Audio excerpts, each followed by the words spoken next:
এই যদি হয় ঢাকার চিত্র, রাস্তা যদি থাকে দোকান অর্ধেকেরও বেশি, 3/2 ভাগ যদি থাকে দোকানপাট, তাহলে গাড়ি ঘোড়া কীভাবে চলে? এটা আমার সাধারণ জনগণ, আইন শৃঙ্খলা বাহিনী এবং রাজনীতিবিদদের কাছে প্রশ্ন। এই রাস্তা কিসের জন্য করা হয়েছে, কাদের জন্য করা হয়েছে? গাড়ির জন্য না রাস্তার দোকানপাট এইভাবে চলার জন্য, করার জন্য? দেখেন দুটা পাশের অবস্থা দেখেন, এটা হলো মিরপুর 1 নাম্বার। এই অবস্থা সম্পূর্ণটা রাস্তা আপনারা দেখেন, 2 পাশের রাস্তা একই অবস্থা।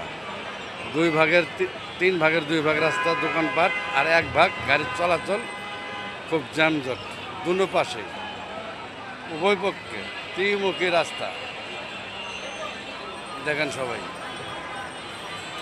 আমার এটা সবার প্রতি অনুরোধ হইল, তাহলে কী অবস্থা গাড়ি ঘরে চলে, আর ড্রাইভারদের পজিশন কি, তেল গ্যাস কী অবস্থা দেখেন।